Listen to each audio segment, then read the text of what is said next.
I know I said in my last video that a book review on Bram Stoker's Dracula was coming next, but after watching Nosferatu the Vampyre, I just had to put that on hold. I am just put beyond words about how amazing this movie is. It's a masterpiece that I just need to gush about for a little while.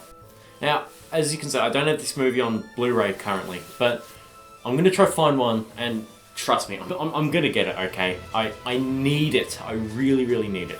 Nosferatu the Vampyre is a 1979 German film directed by Werner Herzog, starring Klaus Kinski and Isabelle Adjani. This movie is an adaptation on Nosferatu, a silent movie from 1922 that was an unauthorized adaptation on Dracula by Bram Stoker.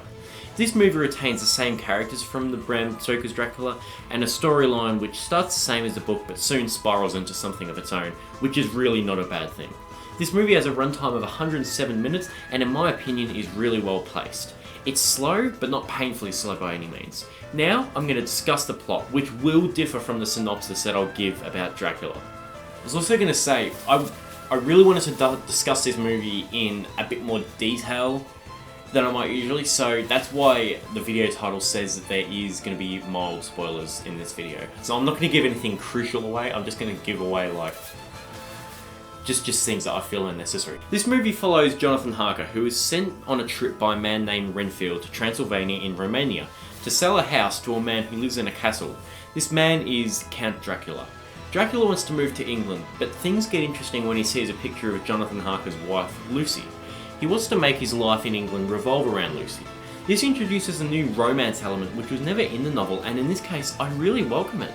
It doesn't take away from the story at all, and we actually feel for the characters in this story, especially Dracula. Unlike in the novel, Dracula isn't overly content with being a vampire and is essentially a very lonely person who is trapped under this curse and just wants someone that he can share his life with. He laments that he cannot die and he wants to be free from this curse. This really made me think in a way that I really wasn't expecting a Dracula movie to make me think, and as much as Klaus Kinski is a piece of shit, his pitiable portrayal of Dracula is phenomenal, and you kind of want him to be happy. He's so disturbed looking and miserable from hundreds of years of being a lonely vampire, and you want him to enjoy life's great pleasures as well as death. This film also explores the elements of death's positive sides. If you know that your time is limited, you can make the most out of what you have, and when you die, it's often a positive thing because the older you get, the less you can do and the more you begin to deteriorate. We can see that Dracula is all rotted and grimy and can't live like a normal person. He has to kill others to survive, and he has rules that his nature must abide by. And although he never outright says so, he clearly hates being a vampire. And for a vampire, you are living as an evil entity, so even if you were to eventually die, you would probably burn in hell for eternity rather than just be at rest. The only choice that Dracula has is to try and find the perfect person for him, but no one will accept him because of who he is, and as I've already said, he can't really die because he's condemned to hell. This movie is so powerful and has such emotional weight behind it that I can't really put into words how brilliant it is. I'm now going to bring up how incredible this film's cinematography is. So much of this movie is told with camera angles. There are too many scenes for me to point out, but this movie is an absolute masterpiece regarding its visuals. These visuals are also terrifying too. Like, how can you not get chills from some of these eerie shots with the dark shadow of Dracula lurking in all the corners of the castle while some eerie chanting plays on the soundtrack?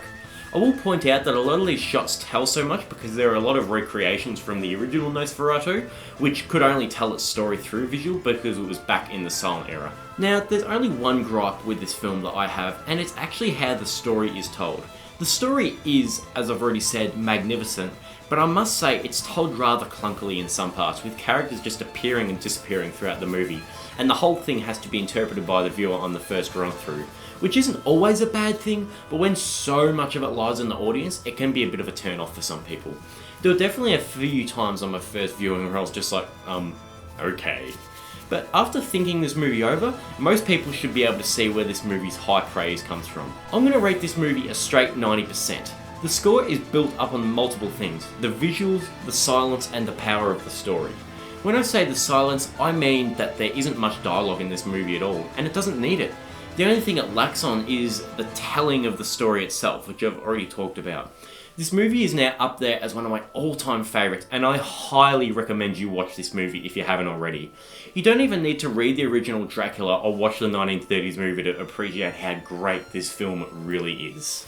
That's all I got for you today, and please, I'm not going to lie, I'm going to do Dracula next, okay? I'm going to do it. And I'd also like to say, I just finished reading Rage by Stephen King's alter ego, Richard Bugman.